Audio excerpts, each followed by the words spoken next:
Hi, this is France Joshua Merida, and welcome to On Point the podcast, where I invite guests that will allow you to be inspired, informed, and updated with all the issues. So join me as I have my conversations with them on point.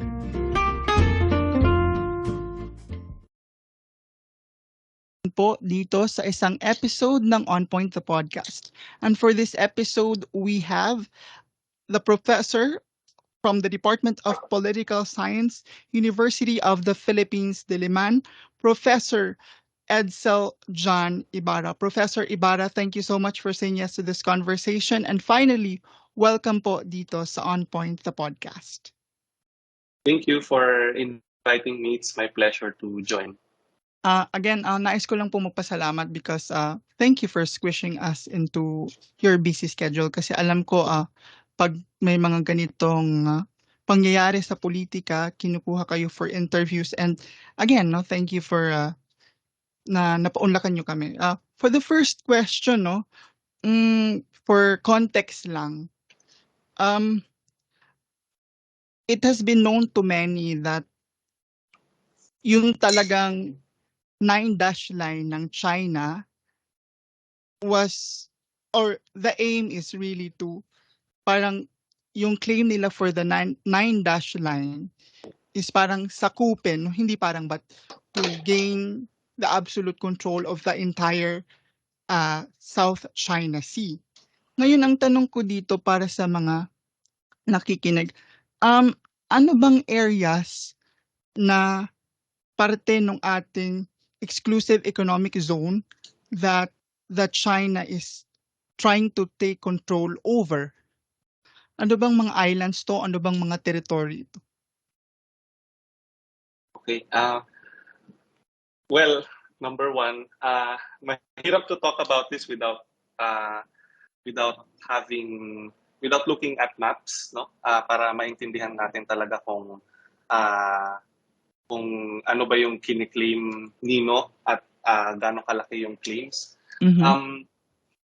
But you're correct, no? The 9-dash line claim encompasses almost 90%, not technically the entire, but almost the entire South China Sea. And it's a claim to the marine space. Ibig sabihin, a claim to the waters, a claim to the surface of the water until the seabed, no? At hanggang sa ilalim ng seabed. And perhaps even the airspace, but it's not very clear. It's also a claim to all islands that are encompassed by that 9-dash line. So it's a territorial claim in that sense. So the 9-dash line is both a territorial and a maritime claim. Mm-hmm. Later on, we might have to distinguish territorial and maritime claims because they have different legal regimes applied to each of them. But for the Philippines, no, perhaps the first thing that we have to clarify is that the Philippines is not claiming the entire South China Sea like China. Mm-hmm. No, we're only claiming maritime entitlements in the South China Sea. Ibig sabihin, no, we're claiming exclusive economic zones, continental shelf, and territorial seas in the South China Sea. Okay. But only up to the point that international law allows us to. Okay. In practice, that means territorial seas around Scarborough Shoal. Scarborough Shoal. A number of territorial seas sa Kalayaan Islands. It depends on which island we're talking about. Some of those islands are submerged, so we can't really claim them. But those that are above water at high tide, no, sa Kalayaan Islands, we claim territorial seas around them. And of course, the exclusive economic zone generated by the Philippine Archipelago. The Philippine Archipelago meaning Luzon, Visayas, and Mindanao combined. No, so kung titingnan natin sa mapa, imagine the South China Sea parang U-shaped siya. The Philippine claim is only about a third to the right, no? So parang more or less about 1/3. It's the actual number is a bit smaller.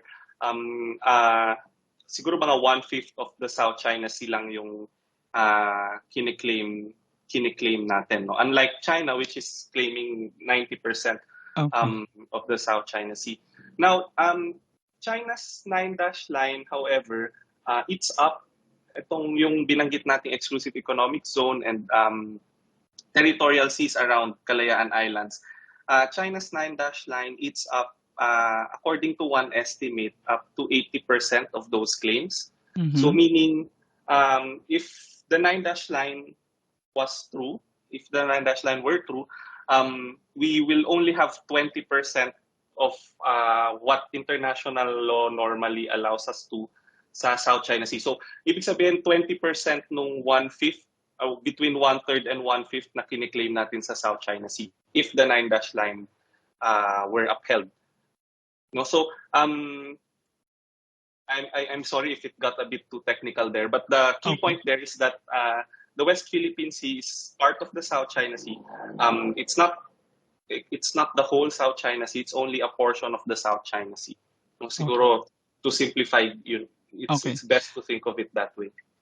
Kaya ko lang naman siya parang I wanted it na parang magkaroon siya ng pangalan that Kalayaan, Scarborough Shoal and all because I wanted to take the logic no later on maybe because they had to my observation I don't know if you've observed this also they're quite aggressive as far as news is concerned.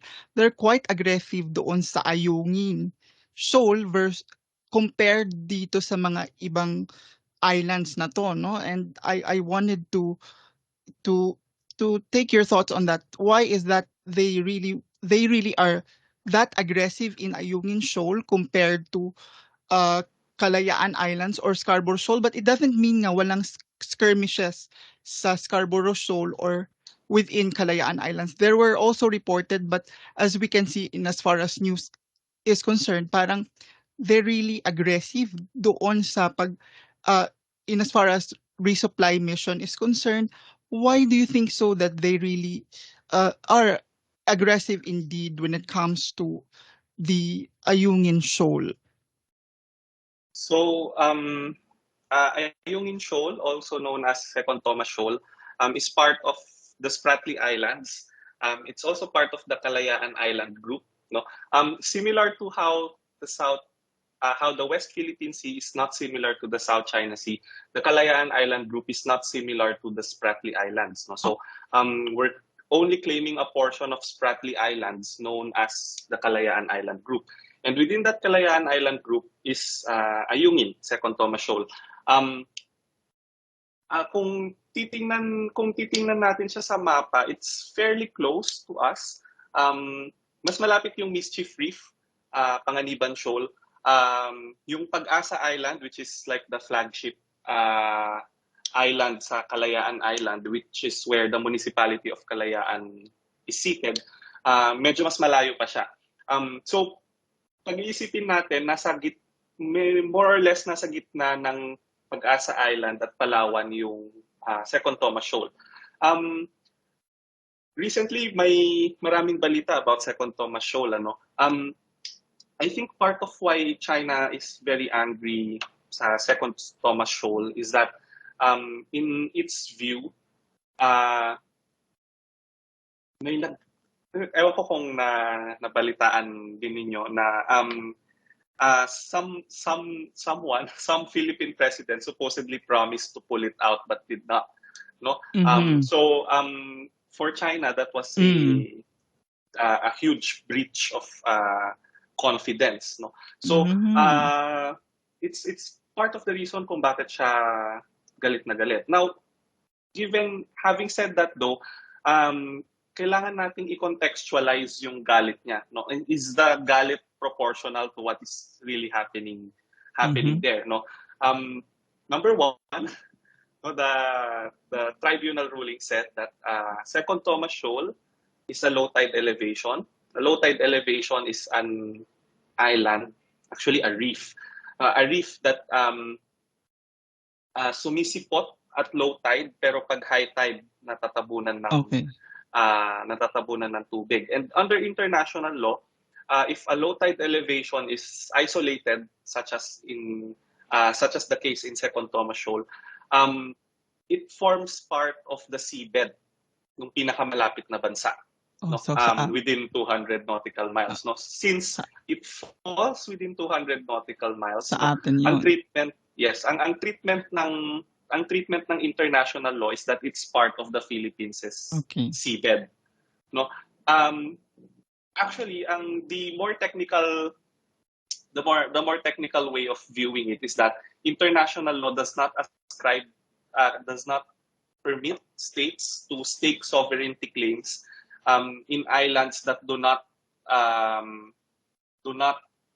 lie above water at high tide. No, so kung isa siyang low tide elevation na natatabunan ng tubig during high tide, ang sabi ng international law, no country can claim it. Okay. No, so no country can claim it.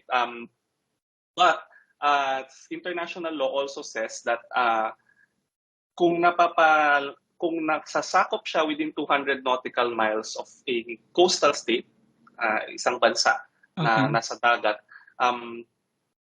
pwede siyang ituring na parte ng seabed ng bansa na yon. No? And international law permits a certain range of activities na yung coastal state lang, tayo lang yung pwedeng gumawa. No? Kaya nga siya exclusive economic zone. No? It's exclusive to the Philippines and only us can do economic activities there, no? Such as fisheries, no, seabed mining, if that happens. No, so that's one.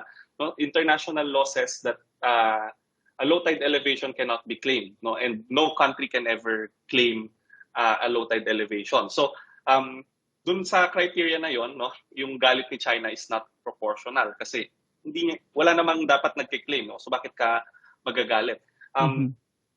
Number two is that if you look at the pictures nung sa Ayungin Shoal, no, I'm not sure about my years, but 1999, President Estrada decided to yung isang lumang barko ng Philippine Navy to ground it dun sa VRP Sierra Mad. Dun sa Ayungan, sa Ayungin Shoal, no. If you see the pictures, it's really very rusty now. And therefore, no, how could that pose a security threat to anyone? Yes, correct.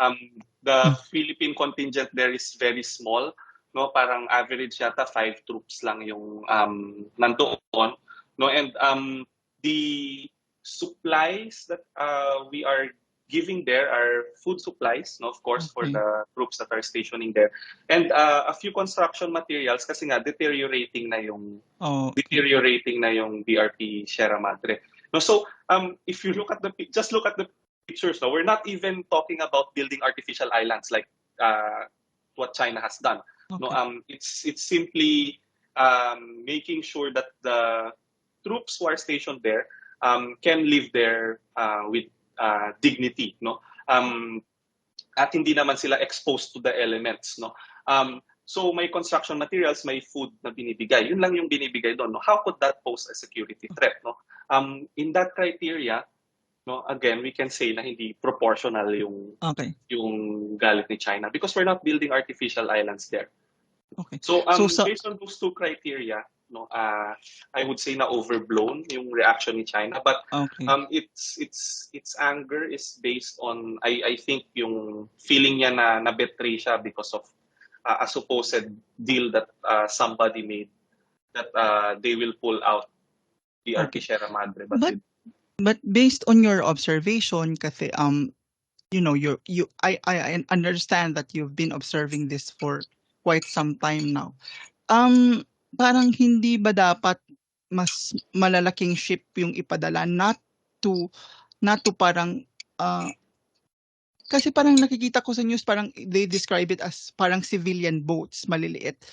Would you subscribe to at least magpadala ng mas malalaki to at least to secure, no, kasi yung civilian boats medyo maliliit din, and typically pag water gun or water cannon siya, it poses a threat to whoever is inside those boats. Okay. That is a good question, but maraming considerations to factor in here. Mm-hmm. The the first one is that kaya kung papansinin, hindi exactly government ship yung pinapadala.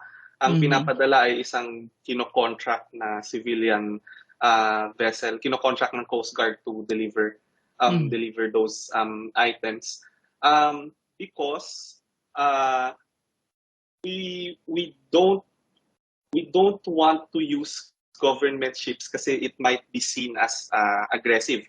No, even our Coast Guard ship, we're not using them directly. Sinashadow lang nila yung supply ships. No? And I'm told no, that the Navy watches somewhere, but they're not very near sa scene.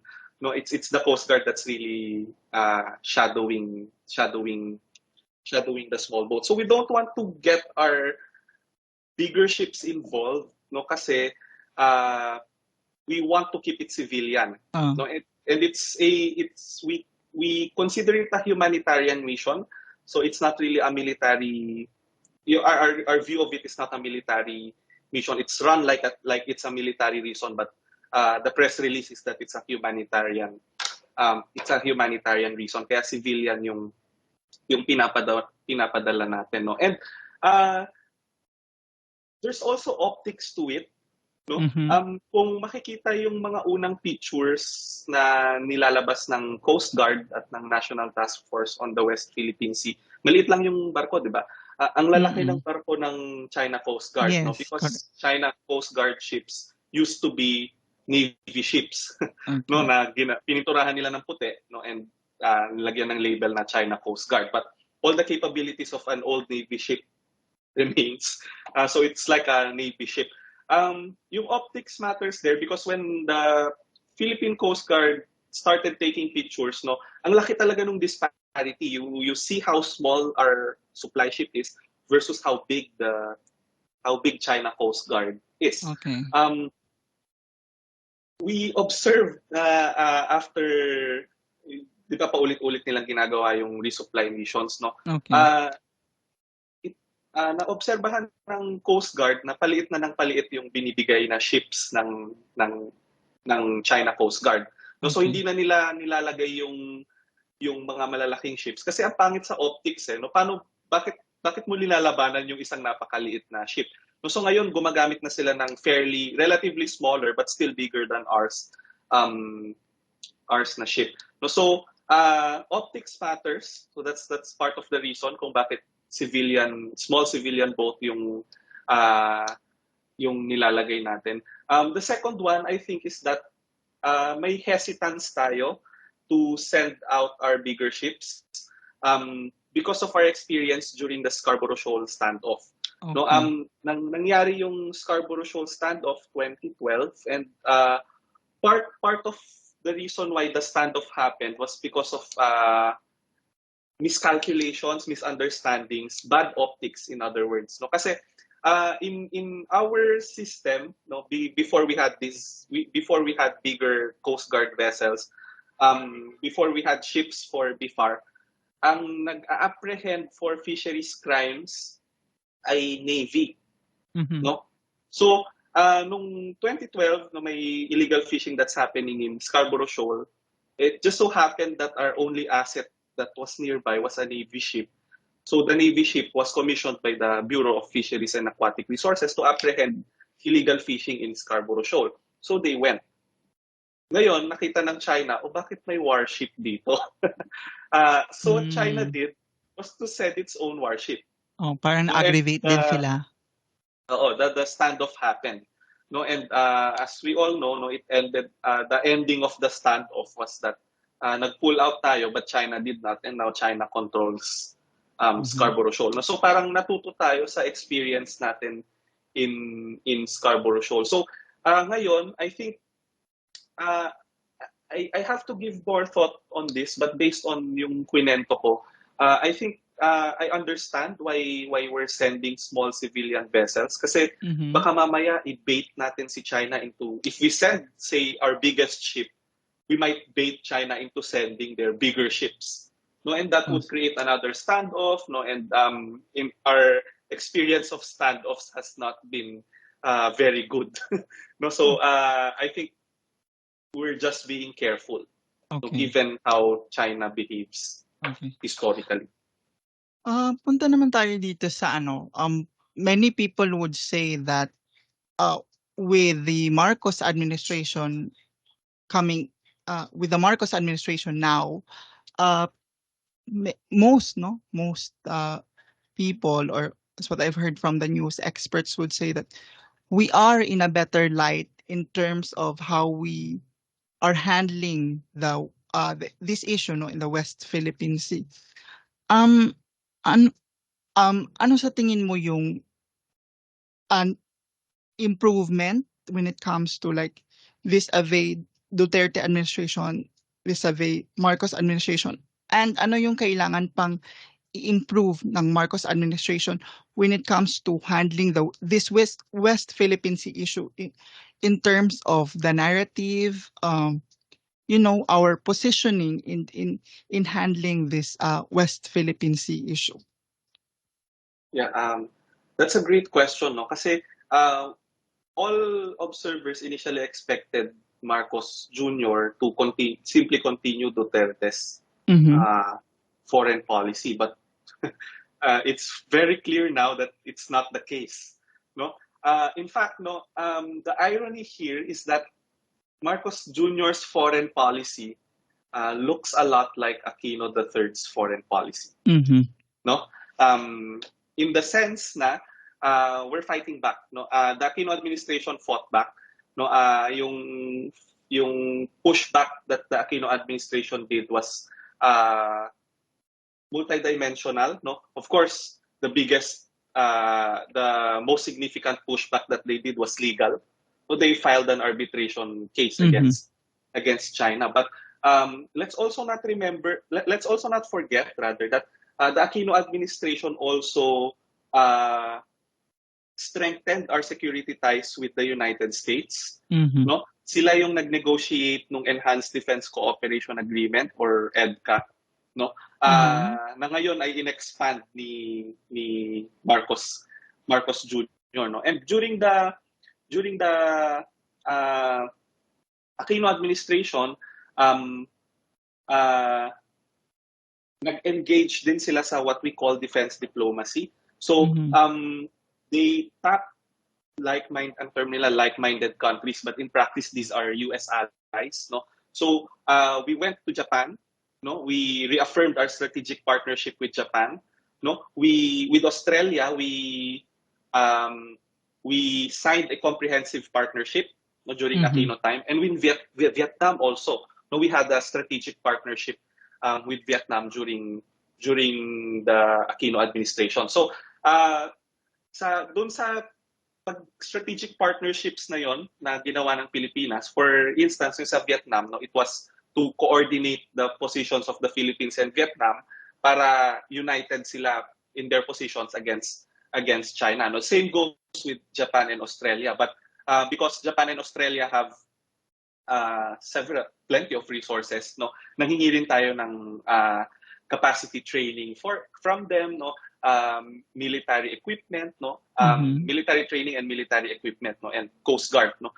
A huge part of why our Coast Guard fleet right now is very big, because maraming pinurchase during the Aquino administration, and it was part of the revised AFP modernization. No? So Aquino also pursued modernization of the armed forces. No? So we are seeing that strategy is returning. No? Obviously, yung ties with the US, no, it was improved. No? The EDCA was not really implemented by Duterte. No? Nagtuloy-tuloy pa rin yung implementation ng EDCA, pero yung focus niya naging humanitarian assistance and disaster relief. But now, bumabalik siya dun sa original purpose niya, which was maritime security and maritime domain awareness. No? So Marcos expanded EDCA.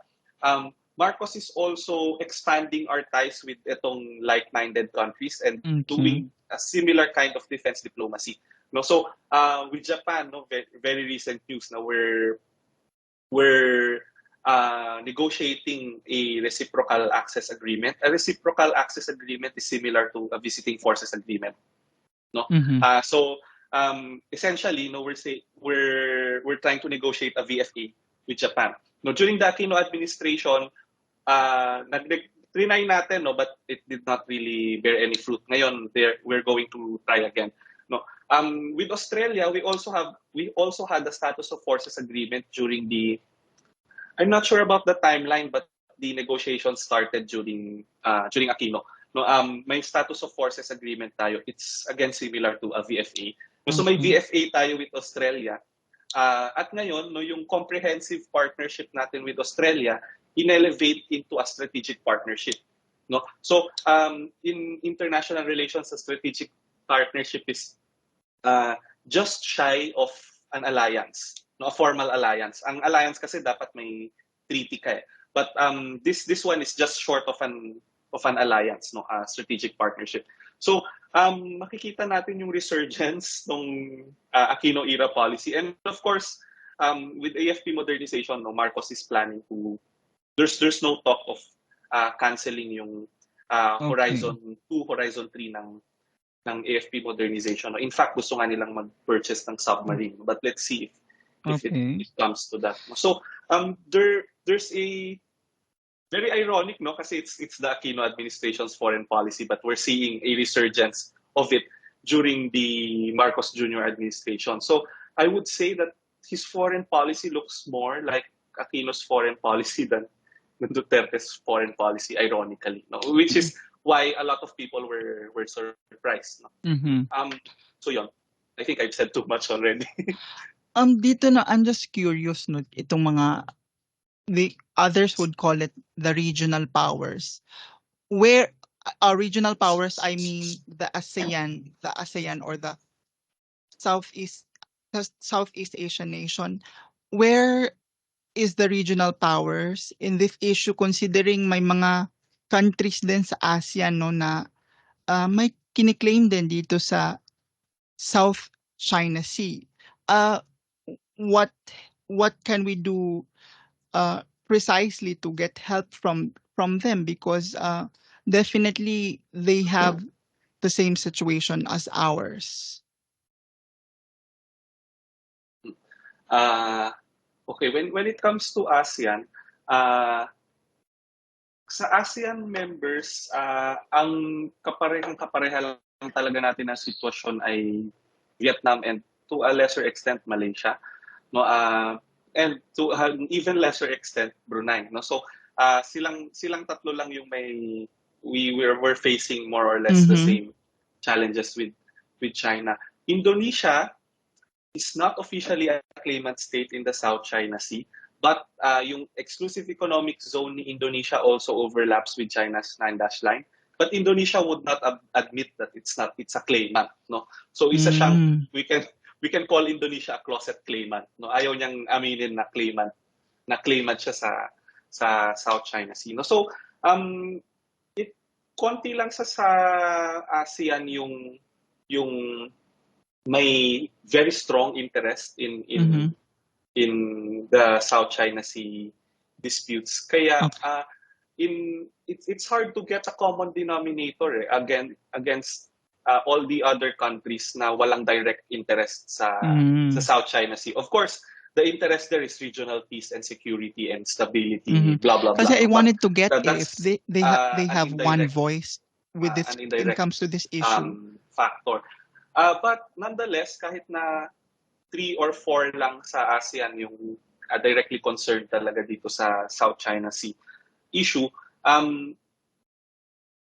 we since the 1990s, so ASEAN has been able to come up with its proposal for how to move forward with the disputes. At yung proposal na yon is the Code of Conduct, no? Or yung COC. No, anong gagawin ng isang Code of Conduct, no? Code of Conduct is like a list of acceptable and not acceptable behaviors in the South China Sea. No, so in previously, no, gusto nating makita sa code of conduct na yon na no new occupation of occupation of new reefs, no? So Mhm. things like that, no. And syempre ang dami ng developments ngayon, so ang dami ng gustong isiksek sa code of conduct, no. But the point here is that we've been trying to negotiate yung code of conduct since the Ramos administration. Isa tayo sa mga pasimuno nitong idea ng code of conduct. We're one of the first states to raise this in ASEAN. No? Pasimuno tayo nitong idea na to. But since 1992, when we first said that we should explore this as a solution, nothing has happened yet. There's great progress, no, in the sense na palagi na siyang pinag-uusapan ngayon, and in my understanding, no, parang nasa third reading na daw yung single draft negotiating text, no? Like the draft COC is already in the third or whatever reading, but it's not yet finalized, no. And yun yung problema, no, hindi ma-finalize itong dokumento na to, no. There are many reasons for why this is the case, no. Una sa lahat, no, trinay na natin siya before na i-push talaga, no. So 1992, 'di ba? Sabi natin, gawa tayo ng COC. Hey ASEAN, gawa tayo ng COC. Then the 1995 Mischief Reef incident happened, no, in which China occupied Mischief Reef, which is very near Palawan. No, ang distance ng Palawan sa Mischief Reef is like Manila to Baguio, so very near. Nung na-discover na China is building in Mischief Reef, no, of course, nagpanic yung Pilipinas, and again, the Philippines pressed ASEAN to do something about the South China Sea. No? Sabi natin, pag-usapan na natin ng seryoso tong COC. No? Pinag-usapan naman, kaso hindi nagkaroon ng consensus. No? At na parang, what do you call this? Nagkaroon ng roadblock dun sa pag-uusap within ASEAN. No, so what the Philippines did was to create its own draft. No, so sabi niya, okay, ayaw niyo ng COC, sige, ako na lang gagawa ng COC. So nag-draft siya ng sarili niyang COC. Present sa ASEAN, nung na-pressure ngayon yung ASEAN dahil meron na tayong sariling COC, na-pressure ngayon yung ASEAN to take it seriously. So that happened around 1999, I think. So around 1999, na-pressure si ASEAN dahil may inisyatiba nga yung Pilipinas. Na-pressure si ASEAN to do something about this. And pinakita niya ngayon yung nagkaroon ng consultation, nagkaroon ng more or less agreement. No? Although maraming na-water down yung original draft ng Philippines kasi it's very contentious. No? So merong like watered down document na ASEAN came up with, and pinakita niya to kay China. So sabi niya, meron na kaming draft COC. This was 1999, may draft COC na. Do you agree with this? So sabi ni China, let me take a look at it and draft my own COC. So they drafted their own COC, no, and obviously, no, yung version ng COC nila is very different from ASEAN's version, and they can't reconcile it. So that was the problem. 1999 pa lang, alam na nating, no, this is like a hopeless case. But Malaysia had this idea na kasi ang idea natin ng code of conduct, it's like a law, it's like a treaty, no? Na kapag may nag-break, merong punishment. Sabi ng Malaysia, what if gawa na lang tayo ng, instead of a code of conduct, declaration of conduct, no? So ilalagay lang dun sa documents yung mga ideal conduct, ng ideal behavior ng states, and then pero hindi siya legally binding, no? So kapag hindi sinunod ng kahit sinong state dyan yung mga nakalagay doon, no, walang habol, no? At yun yung compromise, unfortunately, that ASEAN and China agreed to in 2002, no? Kaya meron tayong declaration on the conduct of parties in the South China Sea. Pero siningit ng ASEAN doon na eventually nakalagay doon sa paragraph 10 or something ng DOC na we will negotiate a COC in the future. No, and that's what we're trying to do now. No, pero yun nga this has a very long history. No, in almost 3 decades na natin tong negotiate, and still up to this point, no, we're not getting at something. No, so ayun, I think no, the Philippines has been disappointed with ASEAN, to say the least. No? Obviously, yung disappointment with ASEAN was very pronounced noong 2012, no, when ASEAN was not able to come up with a joint communique because Cambodia blocked any mention of the Scarborough Shoal incident dun sa joint communique, no, which is like a joint statement. No, so nawalan tayo ng kumpiyansa sa ASEAN, and I think it's part of the reason why we decided to go to arbitration. Kasi the ASEAN way was not functioning, and Cambodia blocked our efforts to unite ASEAN. So I think realized ng Pilipinas na it's on its own, no? And it's also why it's also the reason I think why the Philippines did not consult ASEAN nung nag-arbitration tayo. We did not consult ASEAN. No, so lahat ng bansa ay nagulat.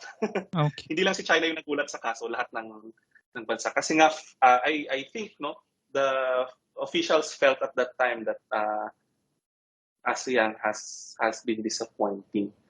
So siguro 'yon. No, let's not expect too big in ASEAN kasi historically it has not been a big help. No, I hate to say it. No, but historically, no, it has not pandered to our requests. With that, how do you think we should move forward from all of this, no? Especially with the recent incursions na ginagawa ng China and all. I would say, how do we better move forward? Kasi may mga suggestions na lumalabas, like we file another case. There was a suggestion made by Senator Tolentino. I don't know if narinig niyo sa news, but parang to do something with Ambassador Wang Silian. What is the ideal? What is the most probable thing to do? How do we leverage our right, no, our win, especially in leveraging the tribunal award? How do we better move forward from all of this? That's a difficult question, no? Marami nang nag-usap at marami na ring academics yung crack their heads press to answer this question precisely. But I think no, at the very least, any approach should be anchored on international law. So that means preserving our gains from the award, no, and not setting aside and treating the award like a piece of trash. No, the award was very hindi pang short term yung award. No, I think that is what many people do not appreciate. No, the award is not something that is designed to give you short term gains. No, it's really all about the long term. No, so this was one of the moments wherein the Philippines was strategic, no, thinking long term. It's all about I think no, the main value of the awards, which is underappreciated by many, is that it changes the narrative. No, it changes what people, no, people tayo, people, ibang mga tao, ibang mga bansa, ibang mga leaders. It changes what people accept to be lawful and unlawful in the South China Sea. No, kasi before the award, it was also very confusing. China itself would not clarify kung saan yung coordinates ng 9-dash line. No, so ganun ka uncertain yung situation. No, but thankfully with the award, no, it clarified na we don't have to determine the exact coordinates of the 9-dash line kasi wala naman siya it's illegal. Yeah. Wala naman. Precisely. Yes. No, so bawal siyang, dapat hindi nagdo-draw ng ganong line. So let's not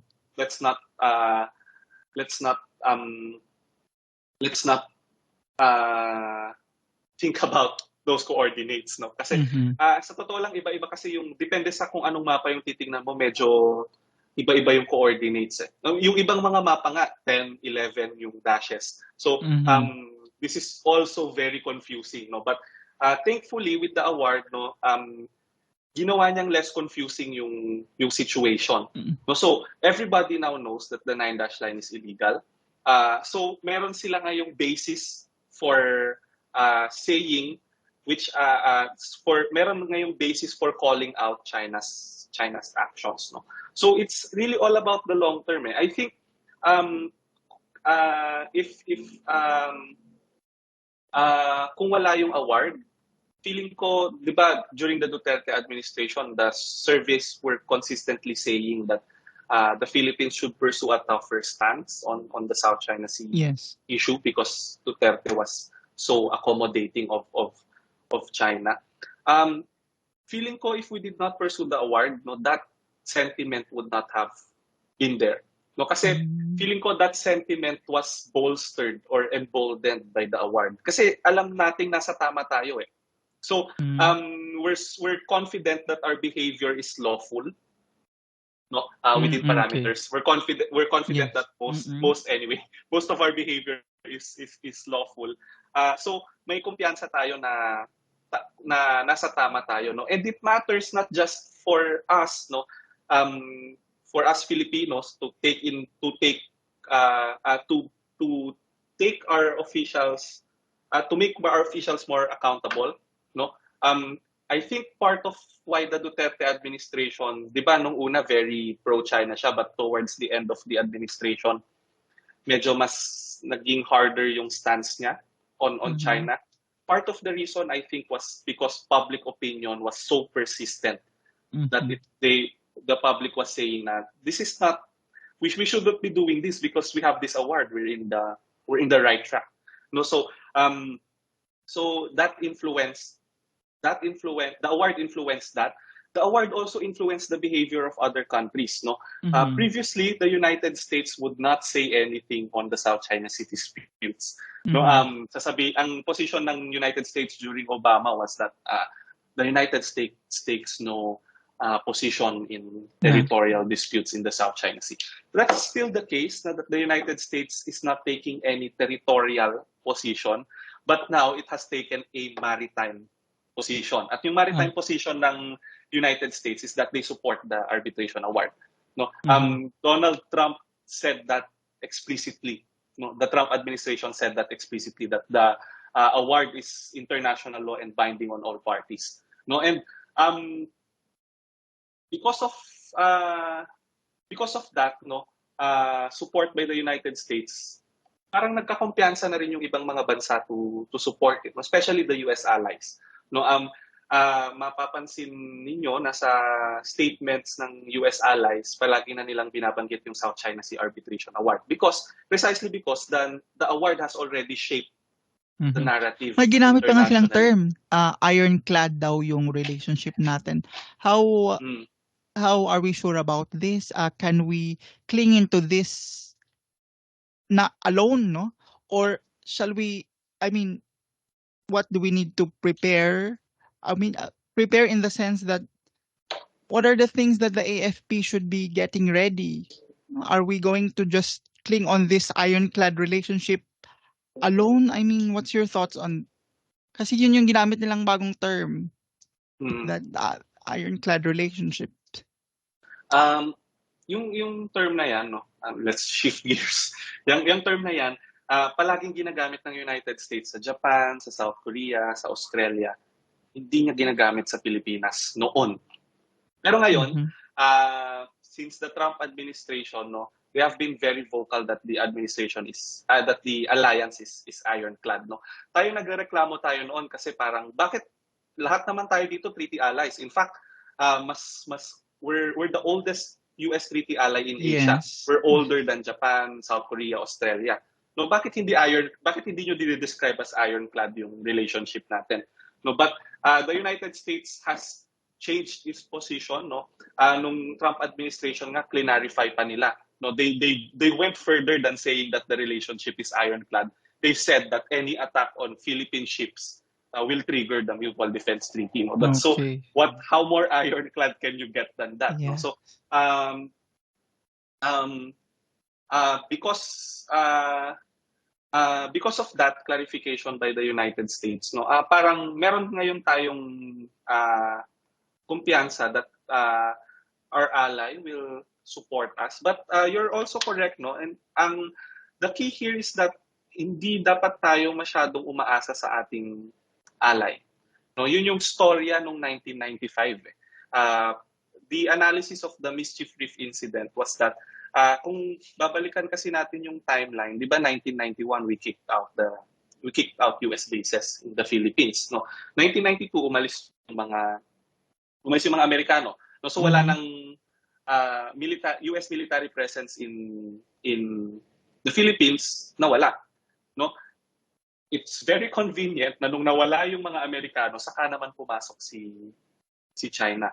Way before 1995, it has been assertive in the South China Sea elsewhere. Pero hindi niya pinapakialaman yung areas na malapit sa Pilipinas. No? 1988, no, it even went to a armed conflict with Vietnam in one of the reefs in the Paracels or Spratlys. I'm not sure, but an armed conflict occurred in 1998 between China and Vietnam. Pero only in 1995, when the Americans were out, saka lang sila pumunta sa Mischief Reef, no, and occupied it. No, Mischief Reef was previously unoccupied. No, so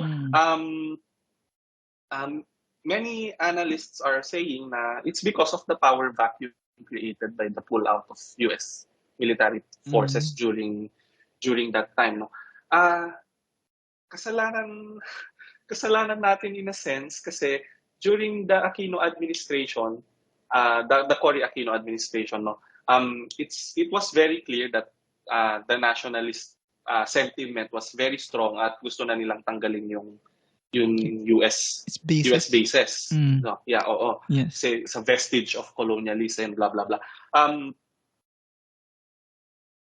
But they foresaw that. So sabi nila, okay, kung tanggalin natin yung United States, kailangan natin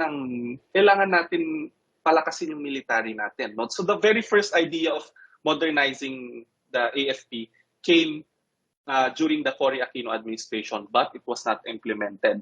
Part of the reason why it was not implemented, before that, bakit natin kailangan ng stronger AFP?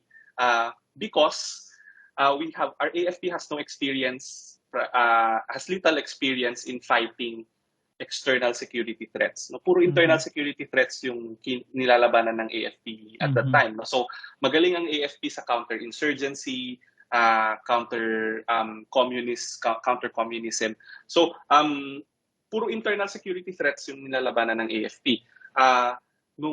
Kapag mawawala na yung US, which was the guarantor of our external security, tayo na dapat yung magiging responsible for our own security. So the Aquino administration proposed to modernize the military para we can stand up on our own. But it was not taken up, number one, because kakagaling lang natin sa martial law. And the martial law was, during the martial law, the military was used to its fullest and worst extent, no, to torture people, things like that. No? So hindi kampante ang mga tao na bigyan mo ng mas maraming budget, mas maraming weapons, mas maraming makinarya ang AFP. The second reason is that bagsak ang ekonomiya after martial law. Mahal ang weapons eh. Mahal bumili ng ship, mahal bumili ng airplane. Yung pera na yon, the people eventually thought was better invested in economic rehabilitation. So that's what happened. But in 1995,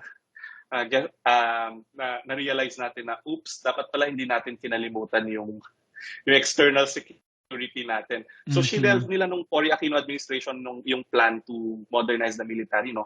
Ngayon, itong si Ramos, no, hindi niya ni-revive until 1995.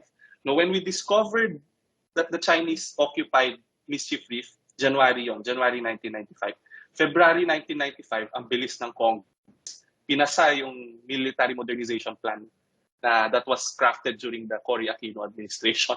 No, so, makikita mo doon na parang naging reactive tayo na parang ay nakalimutan natin yung external security, so let's modernize our military, no? And the most ironic thing here is that we eventually invited the Americans in through the visiting forces agreement, no? 'Di ba, we kicked them out, no?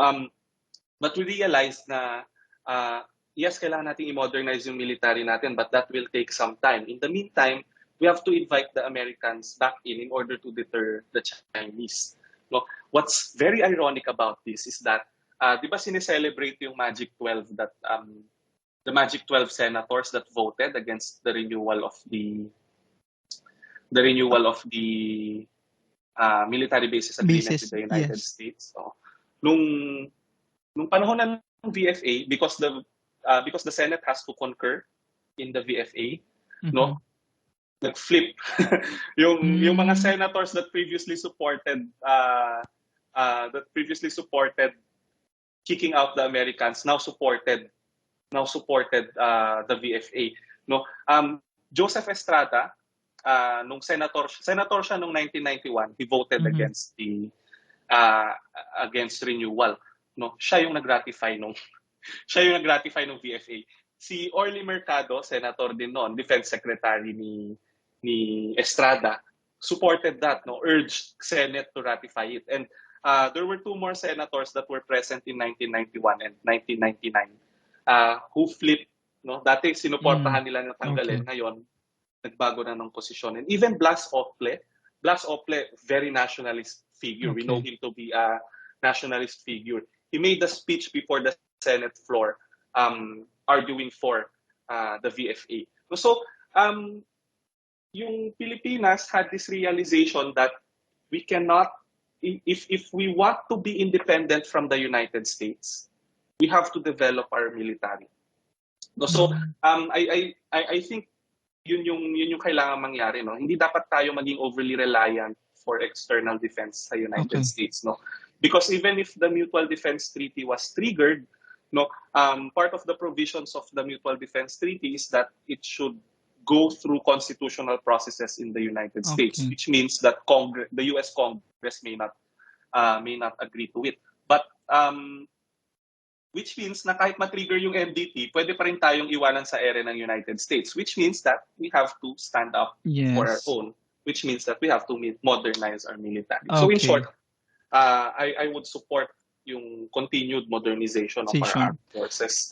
Siguro last two questions na lang, no? Pero ito, down to our last two questions.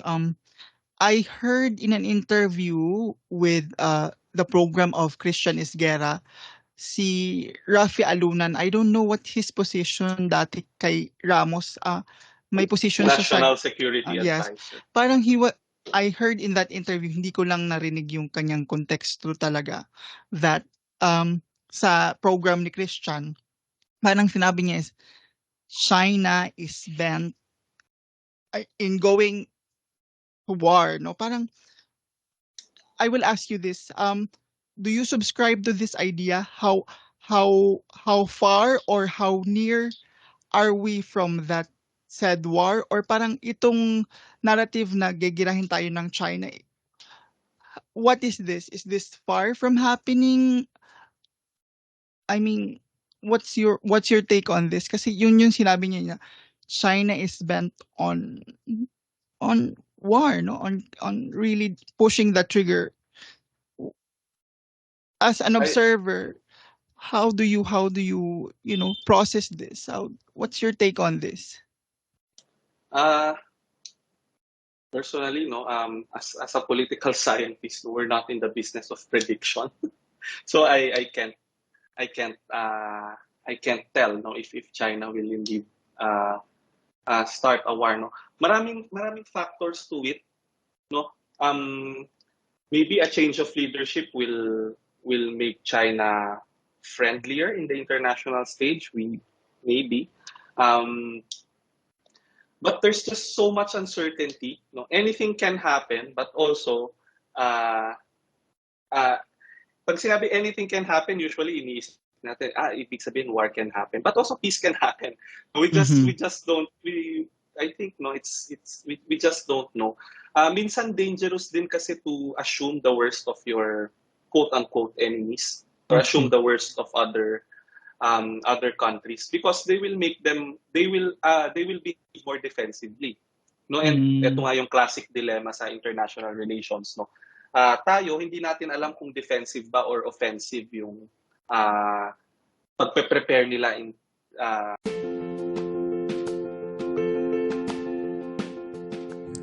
And that's it for this week's episode of On Point the podcast.